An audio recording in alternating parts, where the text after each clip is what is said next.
From the creators who brought you RuPaul's Drag Race and $1 Million Listing, this is World of Wonder's Wow Report. Things that make us go wow. Hello, everyone, and welcome to this week's edition of the Wow Report, where we count down the top 10 things this past week that made us go wow. I am Fenton Bailey, co-founder of World of Wonder. So thrilled and excited to see you again, Tom Campbell, our Chief Creative Officer. Well, thank you very much. It's good to be seen and heard. Where have you been? That's going to be my number 9. So I'll save it for mystery reveal coming up. Yeah. And of course, editor of the Wow Report and general all-round, day in, day out inspiration, James St. James. Here we are. Yes, hello. Good to see you again. And very excited to welcome very special guest, John Roberts, recording artiste, VO artist, and a gorgeous man with, I thought that was a telescope that I was, but it's not. It's your microphone. So I'm really impressed. I'm very excited. It's a robot penis. It looks like a robot penis. Yeah, we have a lot of those in the house. This is my favorite one, so I wanted to whip it out for you guys. Wow. It certainly satisfies. It's making me go, yeah. Let's start the countdown. John, you are number 10. James, take it away. Number 10. I'm so excited about this because literally one of my favorite people on the planet, John Roberts, who does the voice of Linda Belcher on Bob's Burgers. God bless you. So fantastic. I put you up there as America's Mom with Marion Ross, Jean Stapleton, Donna Reed, Esther Roll. No. I mean, it's too much pressure. I can't.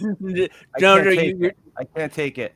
You're selling yourself short because Linda Belcher is at the heart and soul, the beating soul of Bob's Burgers, which is the funniest show on television. Rick and Morty, Archer, and Bob's Burgers are the 3 shows that I can just do over and over and over again. And you just finished your 13th season, 12th? Oh no, no, not yet. But we're starting our 12th season. So you're starting your 12th season, and I first came to you when you were a viral YouTube star in 2007, when 2008, when YouTube first started, right? Yeah, it was the beginning, around 2006, I think, or 7. Yeah, and yeah. You were doing your mother is what it was. And Tom, it was sort of like a couple of years ago there was the shit Jewish mothers say, shit Italian mothers say, and you were doing your mother, and you did Christmas, which was the first big one, right? Right. I did the Christmas tree, and then My Son Is Gay. And describe Christmas tree a little bit. I don't know if you can do will you do your mom's voice for a second? Well, she's like, oh, it's the tree. We're going to get the tree. And it's my mom, who's from Bensonhurst, Brooklyn. And it's just her obsessing over her Christmas tree, which is like... Is it leaning a little bit? It looks like it's leaning a little bit. Yeah, or just, there's a lot of stages, a lot of moods around the tree. Like, get away from the tree and get over by the tree. A lot of look at the trees and... The tree, it's nice to, it was the joke also was the word and just the word play. And you did it. You had a red wig and big glasses on, which I imagine was your mother. Well, yeah, I got the wig on 14th Street, all those amazing wig stores, back in the day. And I think one of them's there, maybe not. And then my friend Rick Rodone cut it because he's from New Jersey too, good hair person. And then, my mom's clothes were all in the video. Because I would perform the character on stage first at Starlight Lounge in New York City and do a live show there. So I kind of had the material when YouTube came around. And I've seen those videos, and then I don't know. Is your mother still with us? She is. Thank you for asking. She is. I know we're getting around that age, but she's kicking ass. And did she love it, or what did she think? What does she think? Oh yeah, she's so happy. I mean, she's got a big mind for comedy, and growing up we laughed a lot in our house. She was always into the city at Caroline's, and big comedy house, so she knew where I was coming from, and she's not like one, like, oh, he's making fun. I made fun of her probably since I could start talking. I would do her talking about Bambergers, way back when you got Bambergers, But still, sometimes when money starts being part of it, there's a cease and desist that comes along with it. I don't know if that was the case with your family. No, there's good Christmas presents. I just keep them some dude with good Christmas, and no, she's just happy I'm actually making money. As all mothers are. She's a good mom. She's a good mom. I wonder if it was like Scarlett O'Hara, the search for Scarlett O'Hara when they were doing Linda. They were searching for a mother for the show. And did they go to you? Was it that's our Linda when they saw those videos? Well, pretty amazingly, Lauren created the character around my character in the video. So I kind of came in, and that's what kind of gave him the idea. He casts around actors, which I think is really smart, and writes around actors, and he writes the part for them specifically. So this was it came from heaven, pennies from heaven, and it was the best way to ever get a job. Well, it is the perfect casting. Kristen Shaw is so fantastic, and Gene, the guy who plays Gene, looks like Gene. I mean, it's so funny. Is it unusual in animation for a man to be voicing a woman, or is it just the voice goes with that whatever voice goes with it? Whatever. You are character? So binary, James. You're so binary. Yeah. Well, I think Fox Animation allows for, you have Bart Simpson, and, he's voiced by a woman. That's right. And, I think, it was a good opportunity to, for me, obviously, as a gay man, it was a great way to get a job in kind of a mainstream TV show. And, it was, I think... depends on Lauren. It was really Lauren's call. Another character that you are famous for that I didn't realize until recently, you're Pinhead in the Hellraiser origin movie. Can I stop? I want to say yes. No, wait a minute. Is IMDb wrong? Somebody put it on there and I can't get it off, and it's so funny. I think it makes me so much cooler. But then I was gonna say I was having Linda with pins coming out of her face was sort of my fantasy. We're definitely living in a post-factual world, so it's good. And your IMDb page is kind of like 3 truths and a lie. Why not? I think it should all be like that. Yeah, and my mom just found a horrible bio for me that got everything wrong. It was pretty. My mom's probably the only person that would read it anyway. But I'm so mortified that I did that. We'll cut that out for the radio. But no, we won't cut it out. It's good. My whole career is based on being mistaken for Fenton Bailey, the son of photographer David Bailey, and it's in Wikipedia. I mean, it's it doesn't matter who I tell, what I do. Everyone thinks I'm David Bailey's son, which I am not. And you've also been mistaken for F. Lee Bailey, too. I have. There was that one time he was mistaken for Pro Bailey, but that's a long story. Well, can you, before we move on to the next one, can you give us any sneak peek about the Bob's Burgers movie? Do we have anything you can tell us? It's very visual, gorgeous, cinematic, gorgeous soundtrack, and there's a lot of adventure. And a lot, it's big. It's big. It's made for the theaters. So I'm hoping everyone gets dressed up and their favorite character and kind of Rocky Horror style, huh? Yeah, but or just freaky style. But people will know the songs after a while. I hope so. Can you sing with me? Pass the cranberry sauce. We're having mashed potatoes. Oh, this looks great. Thank you for loving me. Right. We are going to go bloodbath. All right, let's go bloodbath. One of my favorite books, by the way. And last year during COVID, it was I had such a great moment with that. Thank you. I'm so excited to have Linda Belcher say that's going on my reel. Yeah. You can stream Bob's Burgers on Fox or Hulu. Now you're going to stick around, John, right? And just chime in. Yeah. Add to our party. So we're moving on to the number 9 that made us go wow this week. Tom. Number 9. I know we're supposed to be counting down the top 10 things in pop culture that made us go wow, but I have to talk about something kind of serious, but really life affirming, which is I just got back from a very quick trip to Detroit. My mother's family's from Detroit. They're a bunch of Syrians who married Lebanese people. I was raised, on the East Coast with my dad and his family, and I kept up with my Michigan relatives, but not as well as I should have. Well, my Uncle John, who's my mom, who's passed away, her last surviving sibling, Uncle John, born in 1940, has been battling cancer very bravely and very wonderfully, and he was put on hospice. It's toward the end. And so my cousin Chrissy, who's a few years younger than me, decided to bring him home.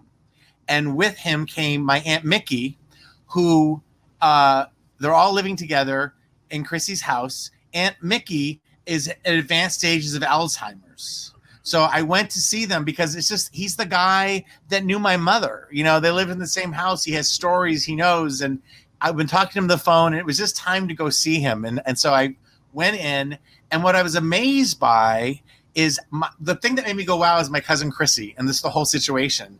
There's some statistic that says if you have daughters, the likelihood of you going to like nursing homes or whatever is much smaller because women actually take care of you. And in the 24 hours I was there, Chrissy is juggling the impossible with patience and love. And it was awe-inspiring. At the same time, there was real connection. She doesn't get cross to anybody. She's managing her mom, which is a whole deal. She's taking care of her dad, down to the bare maintenance of taking care of a human being and making him laugh and cutting his hair and making sure he's taken care of and cooking me Syrian food. And it was just so life-affirming. While at the same time, they had installed this giant, the biggest I've ever seen, was flat screen TV, and Divorce Court was playing on a loop. So all of this profound connection and family love is happening while Divorce Court, which I should really be talking about because it's kind of a fabulous show, was happening. And it was such a amazing thing to witness. Reminds you of the power of love and family and self-sacrifice that some people give, and how, my cousin Chrissy, while is very unique and is an angel on earth, I can't think of anything else to call her. There's so many people in this country, in this world, who are in that situation. And, maybe you guys have been at different times. We've all had to take care of our parents for different reasons, but it's like, it's full on.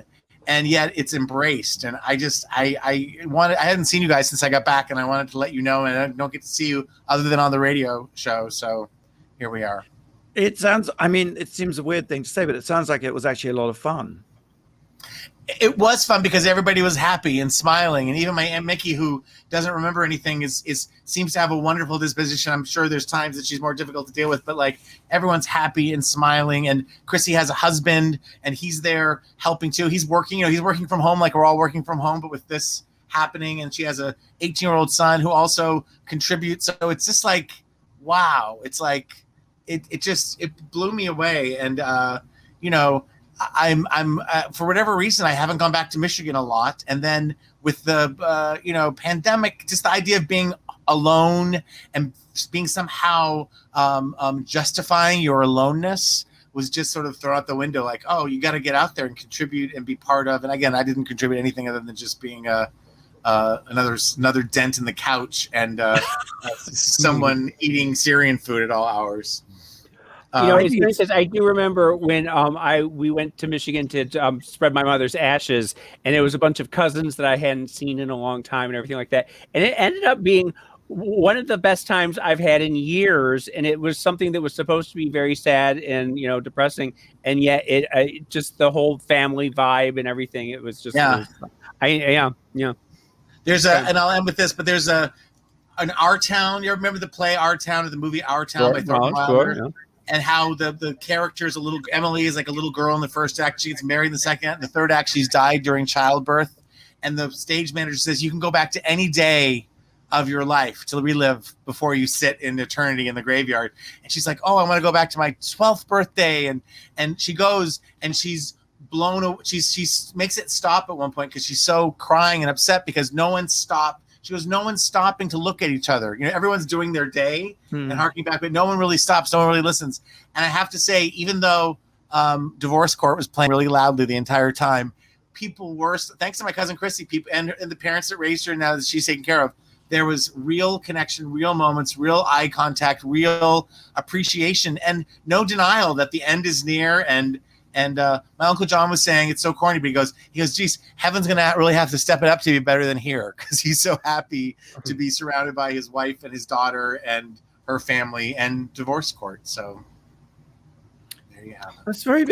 I always think of family as just lots of things going on at once. That's all.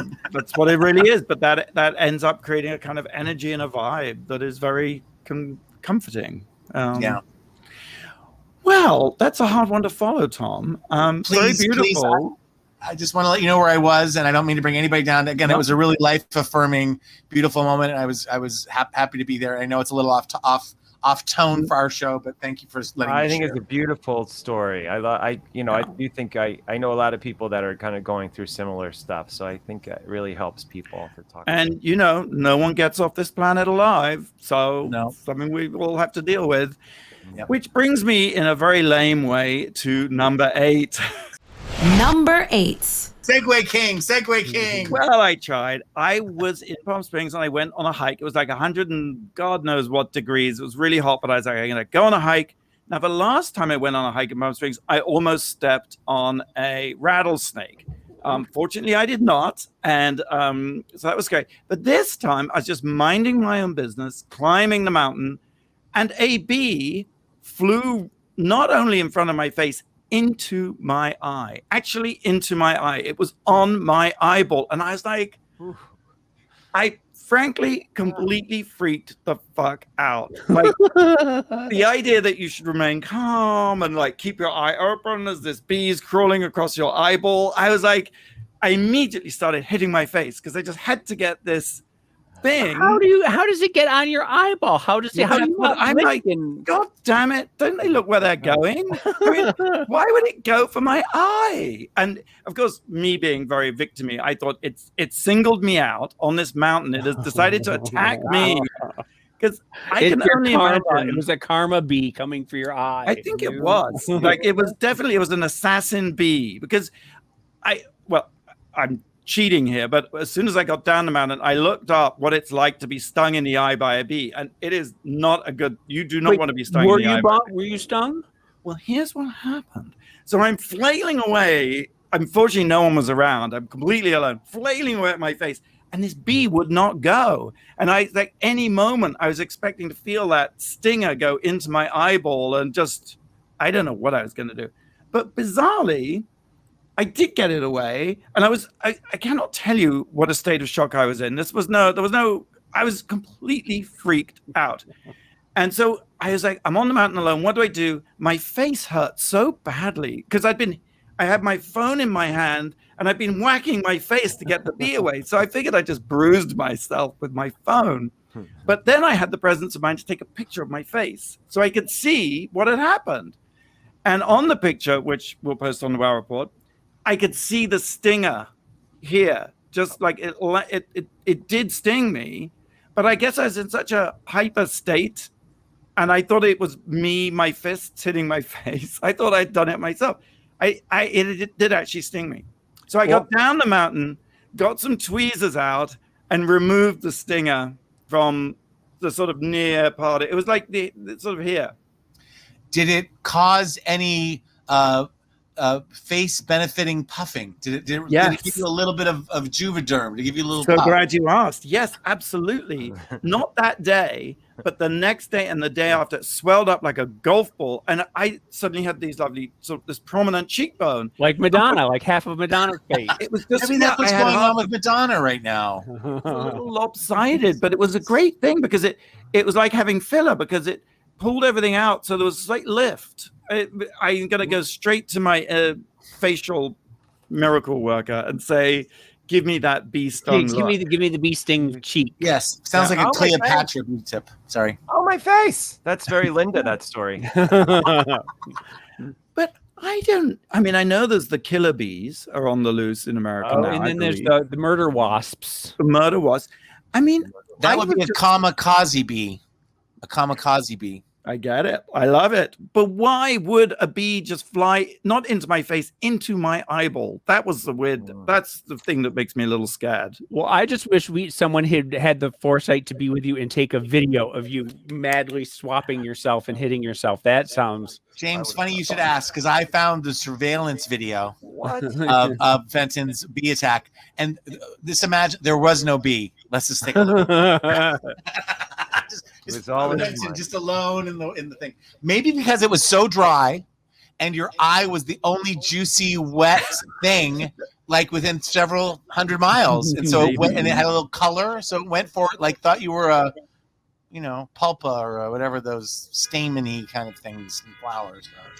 I'm just going to say thank you to that bee. That was a good not stinging me in the eyeball. I mean, we've all been stung by bees, right? So it's, it's not fun. Yeah. But not remember the swarm? It all happens in slow motion when they're dying in slow motion with the bee attacks. Remember the swarm? That was yes. Oh, thanks the memory. Fenton, don't watch it. It'll be triggering for you. It might be. All right. Hey, let's take a break. Oh, by the way, I'm just going to say, Dragging the Classics, the Brady Bunch, is now on Paramount Plus, and it is a drag queen reenactment of Will the Real Jay and Brady Please Stand Up, the classic sitcom episode with drag queens, including original members of the Brady Kids. Eve Plum, all of them. Was Barry Williams, Christopher Knight, Mike Lookingland, Eve Plum, and Susan Olsen. Susan Olsen, gorgeous. Yeah. I've got a summertime question for you guys. Okay. Yeah. I did not know this. 2 vegetables experience higher sales in August than during all other months of the year in the U.S. What 2 vegetables are they? Okay. What do they do, the vegetables? They're higher selling. Yeah, they experience higher sales in August than during any other time of the year. Okay. All right. We'll have the answer right after the break. You're listening to Wow Report on Radio Andy. You're listening to World of Wonders Wow Report. Things that make us go wow. Welcome back to the Wow Report. I'm Fenton here with James and Tom and John Roberts, our very special guest. Hello. Hi. Hi. Hi. And Blake has a question for us. Uh-oh. Yes, I asked. These 2 vegetables experience higher sales in August than in any other month in the year in the U.S. Well, a tomato is not a vegetable. I would have said tomatoes. I'm going to say corn on the cob. But is corn a vegetable? Okay. I think so, but I don't know. Okay, then maybe zucchini? Maybe zucchini and corn? Let's go with zucchini and corn. Zucchini and corn. Corn and squash. Wow. There we go. Yeah. Very close. Like butternut squash? It's just squash, just all kinds. Wow. I get corn because you barbecue it, right? But what about squash? Squash. Well, that's always that comes of age, I guess. Yes, squash and zucchinis. It was always a bumper crop. It would be the one like my neighbors would leave leftover squash on your porch. Yes. You'd always have too much squash, too much zucchini, and then you'd leave yours, and everyone was just trying to unload. Then you make zucchini bread and things you don't even need to make with zucchini just to use the zucchinis. You got to use your zucchinis. You got to find a creative way. Let's go on with the countdown. We've reached number 7. Number 7. John, if you listen to the show, and you probably don't, this is why you look so healthy and happy. I've done my James research. and Fenton watch a lot of movies and television. And I don't know when they find the time because I'm either working or napping. How dare you accuse me of not working? My job is watching television, Mr. Fellas. He makes great point counterpoint. Okay, Megan. Thing that I do spend a lot of time doing, and now it's validated by an article in the Sunday New York Times, is the Ed Sullivan channel on YouTube. Well, you just got to put Decades channel on TV. It's actually on television. decades plays all. Yesterday I watched Annette Funicello sing a song. I was like, this song is so 60s groovy, and I love all those performances. They were all really singing too. Yes, and they were all they were talking about how edgy and ahead of its time the Ed Sullivan Show was, how inclusive, wildly inclusive it was, which I always knew. But on the YouTube channel, and I haven't seen the Me Decades thing, but I know it exists. But it's and of course my gateway drug was Supremes, because anything with Supremes I'm watching. But they drop like videos every day, and they talk about, you know, it also goes to show, because I'm an old fart. I was around in the 60s, but I was an infant. But the idea that everybody thinks everything's so inclusive and there's mashups now, it's like the Ed Sullivan Show in its own weird way was incredibly inclusive, and it had Harry Belafonte and Ella Fitzgerald, and they talked about they invented the mashup before the mashup because there's this great clip of the Supremes doing an Irving Berlin medley, because Berry Gordy would have the Supremes go on to promote a hit and then do some like Alta Cocker songs so they could sell, you know, they could perform at the Copacabana and make a lot of money. So they were doing like this medley of like, you know, of Irving Berlin songs. And in the middle, all of a sudden, coming in and almost matching silver dresses, Ethel Merman singing along, and she sings her song and she leaves. But and there was and there's great camp too. When the Mets won the World Series in 1969, they had the entire team there, so cute, so handsome, in their little 69 haircuts, singing "You Gotta Have Heart" from Damn Yankees, which is about baseball. So it's a treasure trove.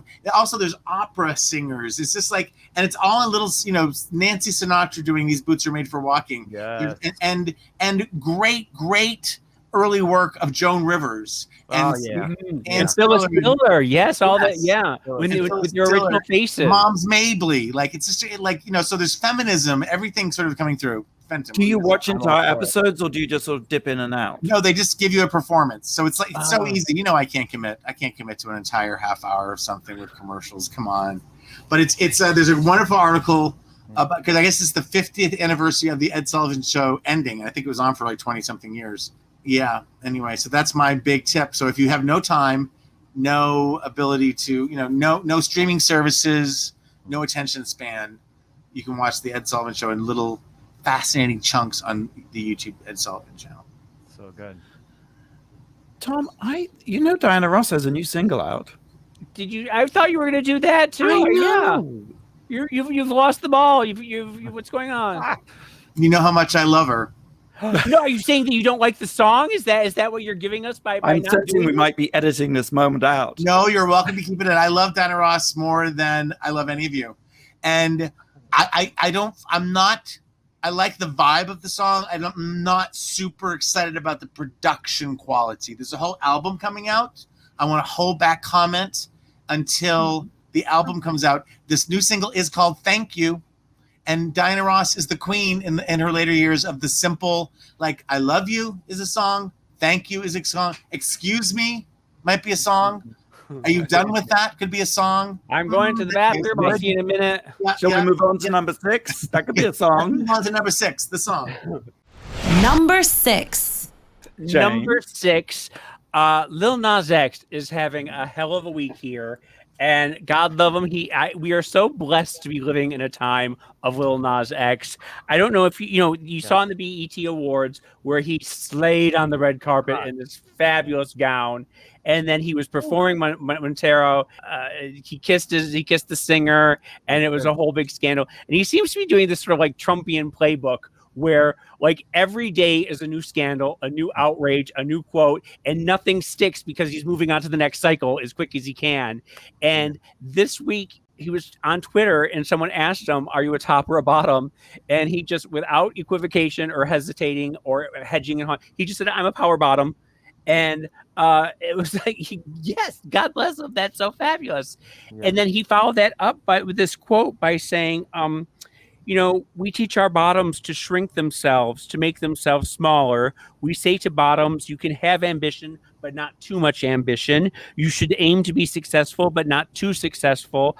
Otherwise, you will threaten the tops. And yeah.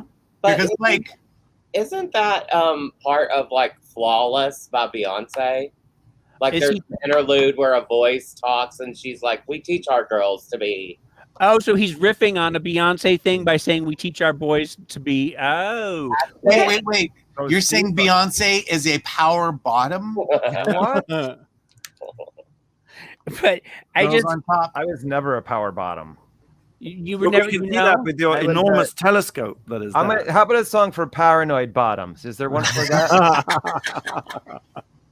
That would be a paranoid bottom anthem. I've gone from being a top to being a lazy top. A lazy top? Oh, wow. Which means you're just like, come over here. You take That's it. just like that's just called being a man. See, I found that I was a power bottom in my 20s and 30s, and then I realized in my 40s that nobody wants an old bottom, so you have no choice but to. Oh no! Maybe are you offering? Maybe just a little true. Can we have a mommy dearest moment right now? Well, I don't. I'm married now. I don't. You don't have sex. You're married. You don't have sex. Come on. Oh, we have sex. Good. Well, moving on to number 5. Having sex with John Reynolds. Woo! Woo! Sex. But I just wanted to say, just God bless Lil Nas X. He dropped an epic teaser for his album, for the album. It was very Marvel style. I saw Fenton was going on about that. Yeah, he just took the Marvel logo and made it Montero the album instead of Marvel Studios, and it's like, I love that Marvel Studios logo. I love it almost more than I love every single one of their movies.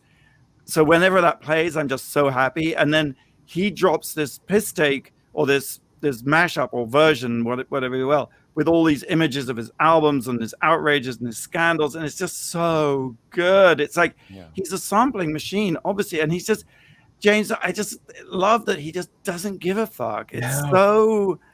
And I know it's great that Queen Latifah came out. No, don't you dare, because we're talking about that. That's number 3, and we're going to compare to Latifah and Nas X. So right. Stop. I will stay on topic. How dare I? Number 5. Number 5. I went to see Black Widow. Speaking of Marvel, in the theater. Oh yes, I got the lovely Jazz Tanke, who's been on the show before, got me a ticket. So John, you have to get me free things, okay? And we went to El Capitan, socially distanced, got little. Oh my God, this movie is so good. I mean, Scarlett Johansson is the Black Widow. She's so amazing, but it isn't all about her. There's a great backstory, a great family sort of origin story for the Black Widow, if you will, and it's just so good. It's written by the guy who wrote Thor Ragnarok, one of the writers, Eric Pearson, and. This isn't really a spoiler, but the Black Widow has a sister. Natasha is the Black Widow, and Yelena is her sister, played by Florence Pugh, and she is so good. She plays this kind of Russian, I love these Russian assassin women. It's a little bit like Killing Eve, love a good Russian assassin. Does she have a nickname like Black Widow, the sister? Does she have a moniker? No, she doesn't. That's interesting. But the story revolves around this evil dude, of course, who has a whole army of widows, and he mind controls these widows. And it's actually a very moving story in the sense that there are lots of orphan girls who are abandoned and not wanted, and he takes them in, but then he uses his male evil powers in a really surprising way to control their minds. So it's, good on the one hand, he's helped giving people alive, but he's making them all into an army of widows who are assassins. And sounds a little bit like Mel Brooks, The Producers, to me. That's as it is. I mean, exactly. We're at a point where the architecture is always fabulous. The CGI is always fabulous. The plot twists, you still get a plot twist that you can't quite see coming. And it's just really funny and heartfelt. And oh my God, I mean, will the Marvel industrial complex ever stop? I know, James, you're not a fan. I'm trying to get a reaction. I'm poking you to prod the bear. I always just think Marvel movies are just like heterosexual frat boy fantasies. I'm not there for it. But I didn't. Is Black Widow? Is she? Because I always thought it was like a spider reference. I didn't know it was because she's a widow. Is she a widow? No, it is a spider reference, but they're assassins. They sting you and you die. Does she fly? Does she fly? Or does she have a web? She doesn't fly. She doesn't have a web. Does she eat people after she sleeps with them? What does she do? Does she poop? She does amazing things. She fights crime and defeats evil. I suppose that's all you need. And makes personal sacrifices and looks. There's a great moment. It's not really a spoiler alert.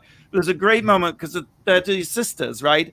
And Yelena, they've been separated for many years, and she's ragging on the Black Widow, Scarlett Johansson, saying the thing that you do I hate is the way when you land on something, you always toss up your head.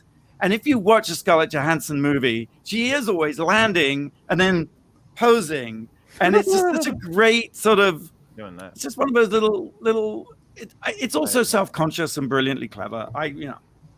What can John, I say? where do you are you a Marvel comic superhero genre Are you lover? a nerd? Do you watch Where do you superhero stand? movies? Where do you stand in this hot debate? Yeah, well, I liked WandaVision a lot.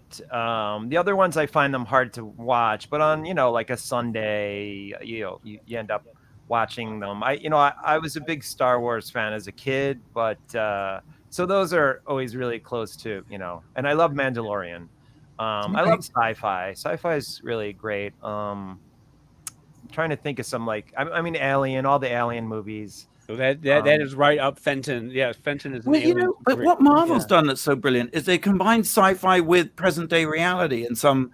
It's just I just can't stop being gobsmacked by how brilliant it is they have done. Yeah, because I always think of DC as being more queer-coded, and that you can always read into the DC heroes the gay subplot that you want. Whereas that I don't think you can do that with Marvel as much. I don't know. Anyway. All right, let's move on. That's Black Widow comes out next Friday. We're going to go to a break, but I just wanted to tell you about two great shows from World of Wonder coming to HBO and HBO Max this summer. Catch and Kill the podcast tapes starts July 12th for 3 weeks. Then on August 2nd, Small Town News, KVPN Pahrump. Takes over. It's about a small local news station in Pahrump, which is just outside of Vegas. So, and the first show stars Ronan Farrow. He sort of dropped that little tidbit. And it's all about Harvey Weinstein. It's the story of how he told the story of Harvey Weinstein. Nice. Blake. Hi, I have another question. It's all about summer foods this episode. We know what Blake is thinking of. In the U.S., what is the best-selling barbecue meat throughout the summer? All right, the best barbecue meat coming right up after the break. You're listening to the Wow Report. You're listening to World of Wonders Wow Report. Things that make us go wow. Hey, welcome back to the Wow Report. I'm Fenton here with James St. James, Tom Campbell, and very special guest today, John Roberts. Hi. From Bob's Burgers. So you might know the answer to this question, John. Yeah. In the U.S., what is the best-selling barbecue meat throughout the summer? It's going to be ground beef. Not hot dogs. Hot dogs. Chicken. Hot dogs. That's what it is. Hot dogs. Hot dogs. See, hot dogs are easier to make. Yeah. Huh. Who doesn't love a good hot dog? Well, when you put it that way. You love a good I don't love a good hot dog. I like a plant-based dog. Are you vegan? Are you vegetarian? I'm a pescatarian. You include your fish, but no dairy too. I can get the dairy out. I every once in a while some pizza ends up in my mouth. Soft serve is the devil, but now there's Oatly soft serve. But for a long time I haven't had beef or chicken in probably 30 years now. Wow. Is it a moral thing or is it a dietary thing? Well, that was more moral, yeah. It worked for my diet too. I'm not really into like sausage or gross meats. Well, because people don't know this, but you're actually 97 years old. I was going to say, you have beautiful skin. You beautiful skin. That's all Eden soy. It's and bees got into my neck. Yeah. We are counting down the top 10 things that made us go wow. This past week, we've reached number 4. Number 4. Bill Cosby. Just released from prison in Pennsylvania thanks to the Pennsylvania Supreme Court. What do you think? I'm scared to even wade into this one. I mean, who wants to go first? Didn't they release him because the prosecuting authorities had promised him that they would not, nothing like starting a sentence and not being able to finish it. Well, That they'd made some promise to him, which they basically broke. And that's why he was set free, because they said they weren't going to prosecute him, and they did. It's kind of a technicality. Well, is it? But wasn't the, like 2 weeks ago? Wasn't he denied parole? And then he was, and I guess this is part of that like double jeopardy thing where originally the people found him that they couldn't prove beyond an unprovable doubt, you know, that he did this. But I say, what if those people were crooked and, you know? Well, I think that the other story to me is that Felicia Rashad comes out and quickly defends him, saying, "Oh, it was a mistrial of justice, and thank God it's been corrected." And just here's the Pennsylvania Supreme Court said that the prosecutors cheated because they promised Cosby they would not prosecute him if he would testify in the civil case against him. And based on that promise, Cosby testified and did not invoke his Fifth Amendment right to remain silent. Prosecutors then broke their promise and used Cosby's statements in those depositions to win a conviction against him. So it's the muckety muck of the justice system, the imperfections and human error that doesn't have anything to do with whether he's guilty or not, or whether he should be. And he is an old man, and he did serve time. So I mean, that is a win, sort of. But then should I do one more that's on a lighter? Number 3. Courtney Love is super pissed at Olivia Rodrigo. Now, this is something I have a strong feeling about. Courtney Love went on a Twitter rant, or a Facebook rant, actually, because Olivia Rodrigo's album cover is a beauty queen holding flowers with a crown and mascara running down her cheeks, like the whole album cover Live Through This. Live Through This, which is the best album of all time, besides Britney's Blackout. Okay, I'm going to make a reference that's probably too old for the room, but does that mean that Julie Brown can sue Courtney Love for stealing her Homecoming Queen's Got a Gun video look? And what about Carrie? What about I was going to say, Carrie? the Brian De Palma could sue all of them. Yeah. But Courtney was Who's very Carrie? adamant that she was not copying Brian De Palma, and that it was Vision. what? She said it was her own vision, and I've actually seen this clip before the album came out in like 1993 of her on MTV News, and she's in this hotel room, and she's like, "I want it to be like hemorrhoid cream on my face and tape under my eyes, but I won Miss Congeniality." That's what she said when she explained the album. Well, I mean, God love Courtney, and we all love Courtney. There's no doubt about that, and we love Olivia. But a crying beauty queen is not something that you can probably, trademark. I mean, it is what it is. Anyone can use it. I think it's great maybe for her to call up the fact that she's referencing her, but isn't that an homage these days? Isn't with all of the media that exists and all the images, the fact that something harkens back to yours actually makes you, I don't know, relevant? Well, it is until it happens to you, and then you want money.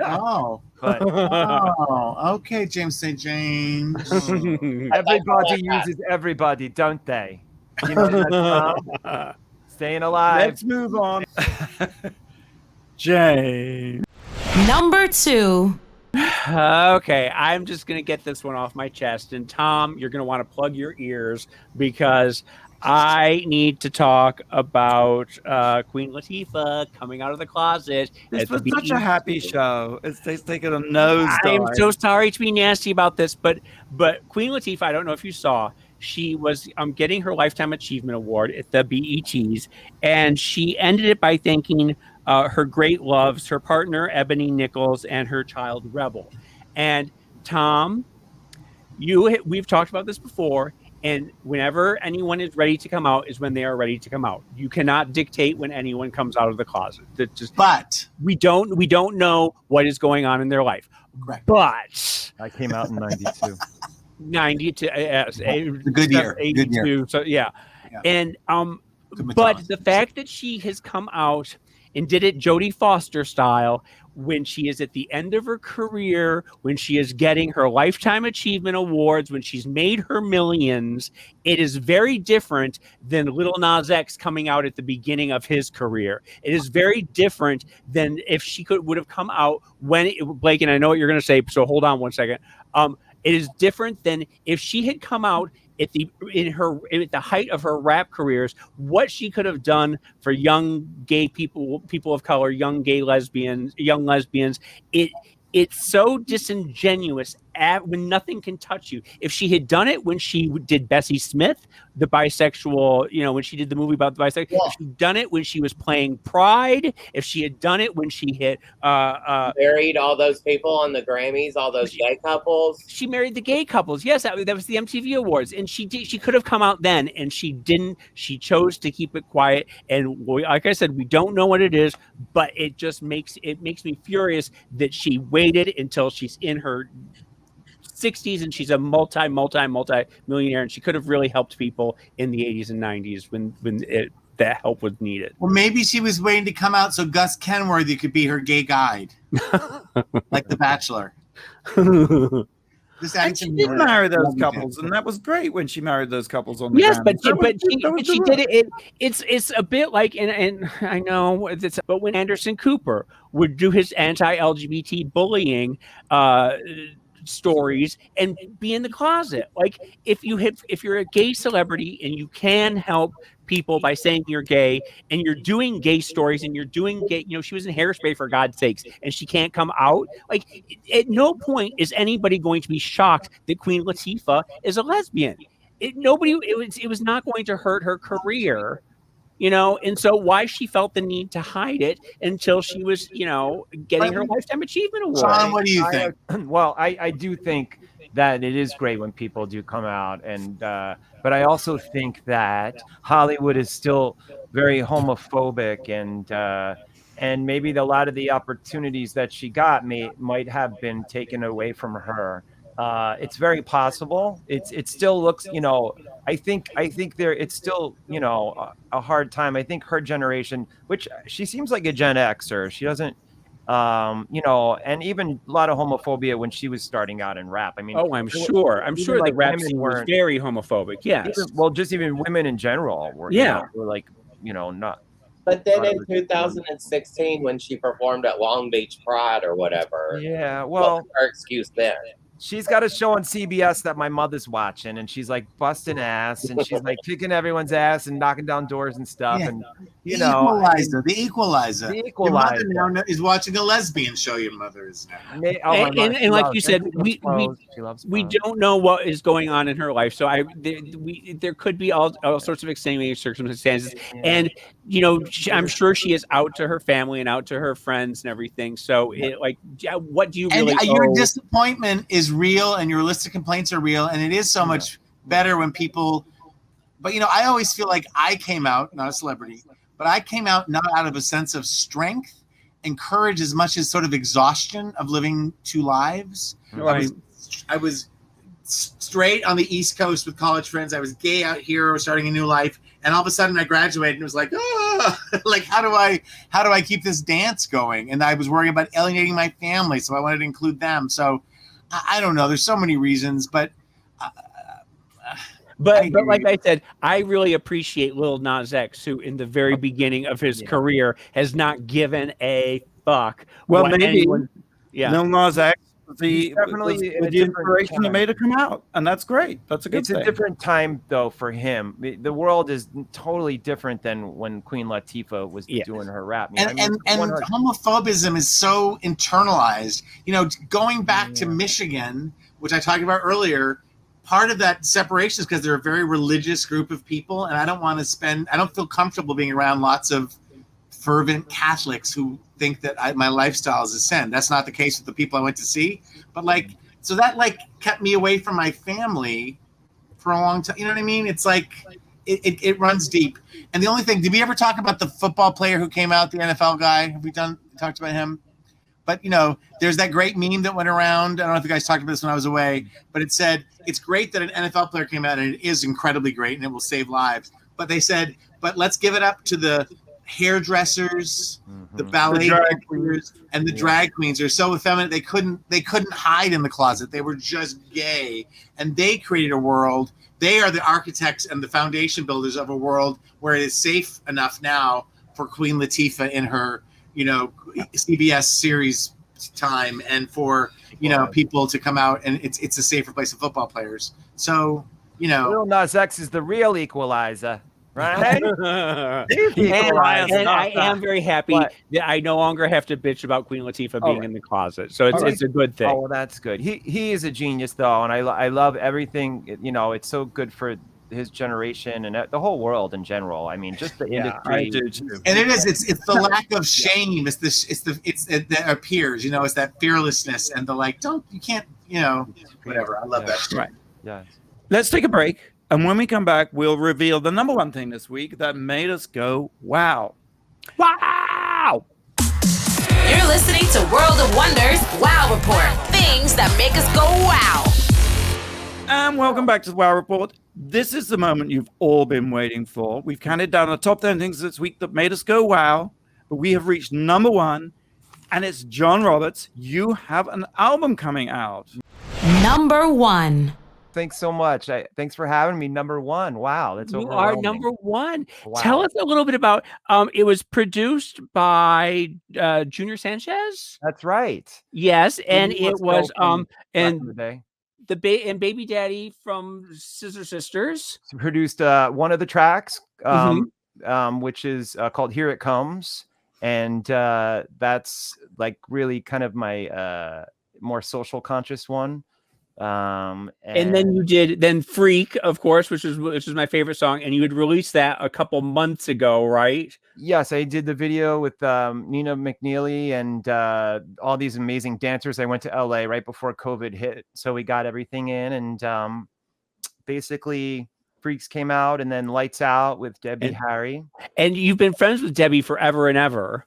I have, yeah, and she was kind enough to first they put me on the Blondie album, the Pollinator album, and that came out in 2017. And then I asked her to do this track, and she came into the studio and totally nailed it. And is it weird to work with? I mean, you know her as a friend, and then to have the legend.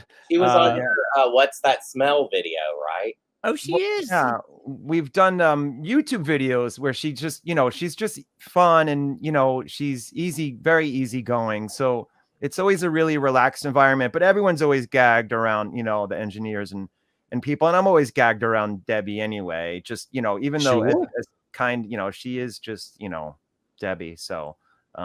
But is it like when you're sharing the microphone with her? I mean, is it a weird experience? Like, it's your friend, but then all of a sudden you realize, wow, my friend is really fabulous. Right, it never doesn't blow my mind for sure. Like, I'm always like, how did this happen? But I thank God that it did. It's fantastic. Yeah. That's how I am with James St. James. You are not even this interview. Lying. And then you did another song with Beth Ditto too. Beth Ditto, yes. And she was incredible. We kind of did that during COVID. She laid the vocals down and went into the studio, and now I'm having the video animated, so that'll come out in August. And that's Nobody, right? Nobody, yes. Yeah. With Beth Ditto, and yeah, fellow Arkansan. Oh, she is from Arkansas. Yeah. And did you know Beth beforehand, or how have you? Just casually. So I was really happy that she said yes, and she's been so kind, and you know, her voice is so gorgeous, one of my favorite voices. So it's a power of just nature, a force of nature. Force of nature, yeah. And so is this like the culmination of a long time dream of yours, or have you always been making music? Or tell me about how it came about. Yeah, so I've been in a band before, OptiGrab, in the early aughts, and we would tour around, and we played at Bowery Ballroom and Mercury Lounge, and opened for Blondie and Tom Tom Club, and Scissor Sisters. We would play with them sometimes. It was around the Electro Clash days. Sure, Larry T. So, Yes. yeah, Larry T, legend. So, and then I always had samplers and stuff and tinkered around, but then kind of had my comedy show, which turned into my YouTube stuff, and that really took off. So, I just kind of was doing comedy for a long time, and then circled back, got some equipment, and started to work with Big Black Delta, who's an artist. I did an EP with him 2 years ago. And then I met Junior, and we just worked so well together that we wrote a whole album, 12 songs, and just came out a couple weeks ago. And it's just nice to see all the streams and people enjoying this other side of what I do, because it's so different, and it's such a, like my, I'm all over the map, but I think I'm really proud of the album, and I think people are gonna really like it. Well, it came out in June, 27th, something like 20. What was it? Was like June 14th, was it? Yeah, right. And the reviews have been really fantastic, and people have been really. I was looking at some comment sections, and people really enjoying it. And I imagine it's exercising a different part of your brain than what you're usually used to. But I also have this feeling, John, have we crossed paths? You seem like a downtown person to me. Like, absolutely. Yeah, I mean, I was at Disco 2000, and I was at a lot of those places, a lot of raves, and Junior Sanchez also was DJ for a lot of these parties. And, well, that when I saw Junior was the name, I said I think you were probably a fetus. You were probably like Junior. I mean, we were both. I would get into the limelight when I was 17. I was saying, and, I was doing the door of limelight, and I was letting in the 14, 15, 16-year-olds because I'm sure you let me in, probably. Probably, yeah. But that such an incredible time, and such a big influence on the album too, the house music. And, I hear it. Yeah, and a lot of the 80s vibes. It's got a retro sound, but it's also new sounding. So can't wait to perform live. I'm going to look for 2 backup singers. I have an amazing drummer, and Michael Schmidt designed this gorgeous mic stand for me. That's just unbelievable. I'm picturing it just completely studded with rhinestones and diamonds, and this one's pretty butch for me. He did a lot of car parts and stuff, and we both have a 71 Camaro. So this is like our butch side, with the muscle cars and real muscle car. And, I grew up also in New Jersey too. So I love like a muscle car and like Jersey Shore moment, I just saw him leaving Marco in his 71 Camaro. You really? Michael Schmidt was just there. I love Michael so much. It's so good. That's so fabulous. Well, John, thank you so much for coming on. Thank you so much. We're gonna have to have you back, and we're gonna have to, when you start touring, maybe you can come on and we can show some of the tour and stuff. Will you be playing clubs? Will you be going around, do you think? That's the next stage.